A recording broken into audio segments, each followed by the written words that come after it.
Hola a todos, soy Pamela de Asian Boss. ¿Sabías que Japón es un destino bastante popular para los estudiantes internacionales? De hecho, existen más de 300.000 estudiantes internacionales en el país. ¿Pero por qué van a Japón y cómo es estudiar en Japón en 2021? Fuimos a Tokio para averiguarlo. Just to start off, where are you from and what are you studying right now? Hi, I'm from Vietnam and I'm studying environmental sciences. Well, I've been in Japan since 2012 for the bachelor, and then I did my master's, and now I'm doing my PhD. I'm from Mongolia and I'm a master's student at Tokyo Institute of Technology, and I'm studying the interfacial interaction between the protein and the biomaterials. I'm originally from Bangladesh and now I am studying engineering at the University of Tokyo. I'm in my doctoral study. I'm from America, and right now I'm at the University of Tokyo. I'm a first year's master's student, and I'm in the graduate program of environmental science. I'm from Alaska, USA. I'm getting my master's from United Nations University. It's just up there. I'm focusing on resiliency and climate change, and I live in Alaska, so we have a lot of climate change happening, and it's really crazy. I'm from Kyrgyzstan and I'm a research student at Tokyo University. Was it difficult to kind of, apply for schools or programs in Japan? Yeah, I think it was very difficult because the programs here are very competitive. They only selected 2 people from the whole country every year. So that was very hard. Why did you decide to come and study in Japan? First of all, the higher education standard is really good in here, and also the research facility, research target. While I was young, I always heard about Japan, about the technology and the nice people and also the environment here. So I kind of had a wish to go to Japan, not for study, at least for travel or something.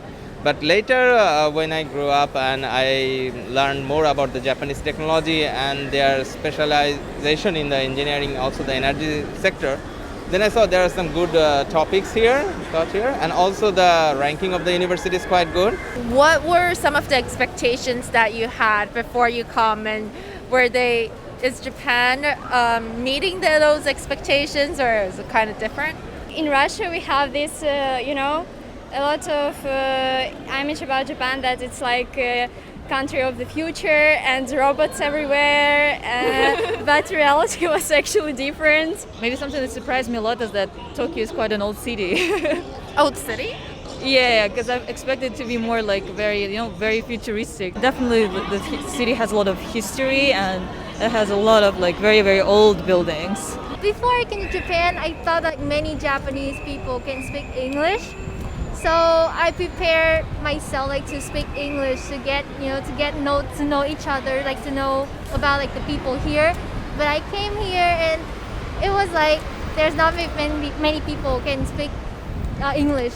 So it was difficult for me. What is your Japanese level right now? Do you think it's necessary for people to speak Japanese in order to study here? Not if your program is in English. So, and my level, I don't know, I never took a JLPT. It used to be a lot better, but my master's program is all in English. So I passed the GLPT and 2 years ago. So that's the highest level? Yeah, it's highest level, but it's never enough. You always need to study to improve your level. If you want to stay here for a longer time, if you want to get a job, definitely the Japanese language skills will give you a heads up. I'm here mainly for the study, and my program is also an international program. So you can survive even with no Japanese at all. But I recommend to have a minimal conversation level Japanese so that you can also blend into the society, What are the common stereotypes or myths for international students in Japan? Maybe everyone is super into anime or something like that, but not everyone. Ooh, I've heard a few. I've heard that international students as neighbors, if you live in an apartment, are really loud compared to Japanese people. I think if you were a different race, though, it would be more difficult because I know that there's some restaurants sometimes, and customer service will be oh, they're gaijin, don't serve them, and I think that's not okay. Why do you think they would reject foreigners to go into a restaurant? I'm honestly not too sure. Maybe it has something to do with they see foreigners, whether they're working or international students like myself, as invading Japan and as a way that's taking away the culture that's been established here for centuries. Some students come from the Europe or the North America. They are kind of like exchange students, so they come here for 6 months or for a short time period, but they get their original degree from their own university. And some other students, they come from the third world countries or the Asian countries. So most of them, they have a plan to stay here or work here for a longer time. So the Japanese people, they might have different attitudes towards them. If you come from the Asian or the South Asian countries, they might think, oh, they may not be qualified enough, or they may not know our culture, or they may not respect our culture.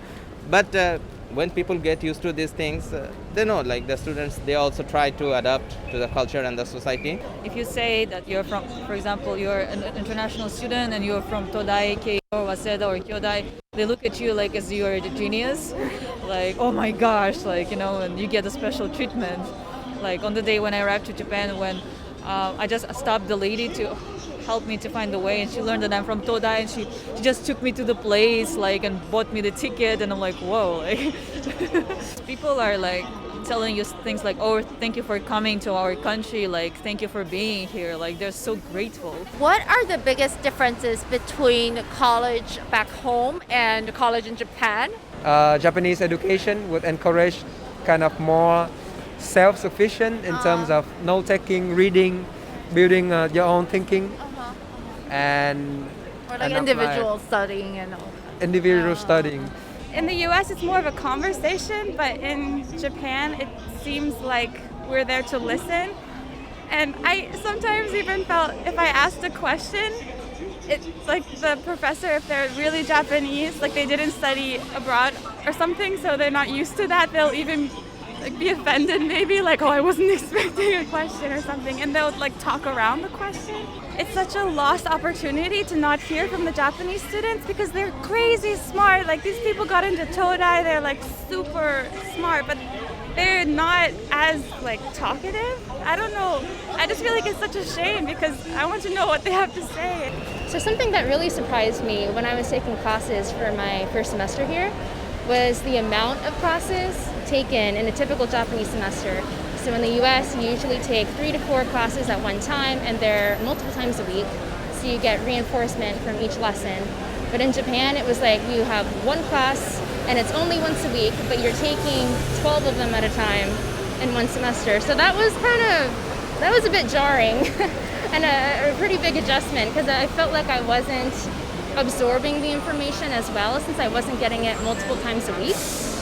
But actually, by the end of the semester, I got used to it, and it was totally fine. Comparing to Russia, your schedule is really free, and you can make up it by yourself. So you can choose classes, what you want to study, classes you want to take, and it's really up to you. So you can wake up in the morning, enjoy your routines, and go to classes, and then have your part-time job. Come back to your dorm and spend time with your friends. So it's everything up to you. What do you think are the biggest benefits studying in Japan? I think it's so cool that you can have a part-time job with your student visa. The minimum wage, I worked at a cafe and I still made enough. I could fly to Okinawa. I could do what I want. You could work at a convenience store and make a fine amount of money. You could easily support yourself. You could pay for your own program, and I think that's really, really cool. And you have health insurance. I'm from America. I'm also lucky to have health insurance, but that's insane. The healthcare system here is so nice. So the Japanese education system, I think it's a very well organized. So you get a certain amount of qualification. If you go to a certain place and you get enrolled in a good ranked university, then you have very good potential to get employed to better places, and it opens the opportunities. So on the flip side, what are some of the downside or challenges studying in Japan as an international student? I think it has many competition.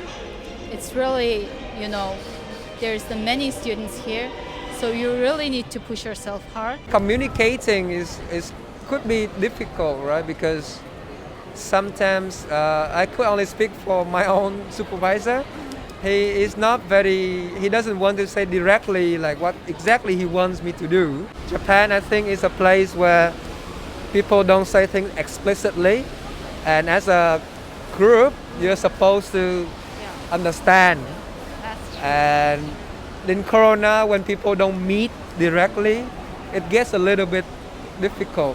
I didn't have like friends or family here, so I really had to build everything like from scratch. I'm coming from a country where people are more sociable than here. So at the beginning, it was like, oh, why so many people are just introverted, like, you know, and not like willing to talk. Especially in Tokyo University, people are just nerdy. I've been reading a lot of articles that mention about the suicide rates in Japan. It's quite like high in the world, and there's a lot of people like, you know, sometimes I go on the street and I see a lot of people, they feel like really lonely, and so it also like affects myself a little bit. Like I feel like really sad, but you know, like if you try to let things off and then like you just try to be positive. By nature, the Japanese people are a bit closed, you know, so they want to keep within themselves. So yeah, they are now opening up. So when you come to Japan, you don't expect everything like everywhere else. So people normally they don't come to you and ask you questions. But when you make friends with them, then you see that, oh, they are not different from others, you know. But you have to try to break the shackle. Yeah. And when you discover the inner beauty of the Japanese people, that is really great. By the way, how has COVID affected your study in Japan? I haven't been back to my campus for a year. You can easily be isolated in Japan, and with COVID, you're for sure isolated. So, yeah, I think COVID has it's hard on mental health. Before we go to school and then we meet our friends and then, you know, we just join the classes together. But once COVID like occurred in Japan, then we need to study at home. Did you have any friends around you who have to leave Japan due to the pandemic situation? Yes, I have a lot of, especially my Vietnamese friends. So last year they came back to my home country to celebrate Lunar New Year in Vietnam, but because of COVID, then there's no flights back to Japan. So they have to stay in Vietnam until now. It's like 1 year, and then they just don't know when they will come back. I think it's really like unfortunate for them. I have a friend who is actually supposed to come the same time as me in January. But she's in China right now, and she's still not here. She can't get in still. So I don't know what the situation is for all international students, but I know at least for her, she's been trying to get in and she hasn't been allowed. And it's been a whole semester, you know, which is a quarter of our program. So How do you feel about that?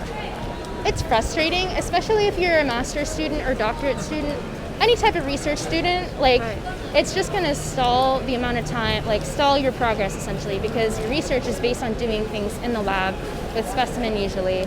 And so if you can't be in the lab, then you're just kind of wasting your time. I also personally know like some students who struggled with, like they went back home like before pandemic, and they were about to come during like the lockdown, but they couldn't, and they had the rent here, and you know they cannot cancel the contract, so they lost a lot of money because they couldn't cancel their rent, and they also didn't receive any scholarship on that period. So I think there was some of my friends even were writing the petition against it.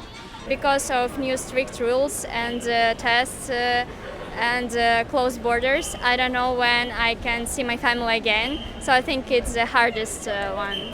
I can go to Russia, but the problem that I can't come back to Japan. This is the most challenging thing. So what do you feel about that kind of policy or decision of the government? I don't feel that it's the right thing, because I know that Japanese who are going to business trips, they're coming back to Japan, and so the possibility of getting COVID is the same. Why can't new foreign students, especially if you know that they have COVID tests and they don't have COVID, why don't they come to Japan? Would you consider working in Japan after graduation? Why and why not? Maybe for a short term, some postgrad opportunities, I will definitely give it a try.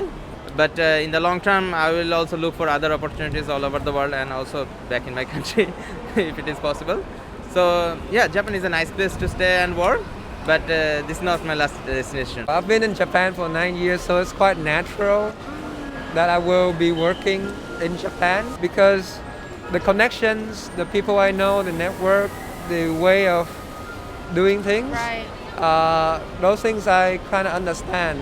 I'm thinking about that. I am planning to do my PhD here. Do you think it's difficult for international students to find jobs in Japan? I know a lot of international students who works here, so I don't think that's like the barrier is not for the international student or like Japan student. The barrier might be like language. Do you know like Japanese very well or not? Yes, I am. Now I'm preparing for my job hunting in Japan. Why would you want to find a job in Japan?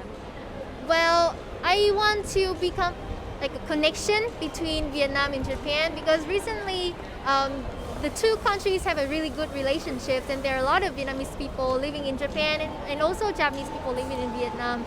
So in the future, I want to become like a bridge to kind of like enhance the relationship between the two countries.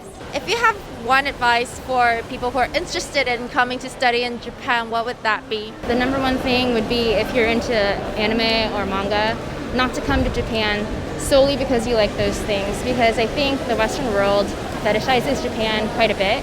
And so when people come here because of the otaku culture, they expect it to be one way, but it's actually extremely different. And there's just so much more to the country than just that. And I think a lot of people confuse that. Be ready to study and to be open-minded to everything. Not to be stubborn, but try to be open to new culture, to new language, and first of all, learn Japanese.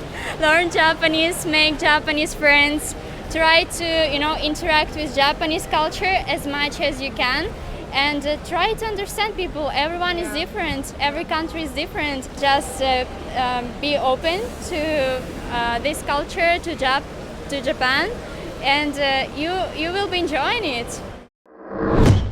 ¿Y a ti te gustaría estudiar en algún país de Asia? Déjanos tu comentario. Gracias por ver este video y como siempre, mantente curioso.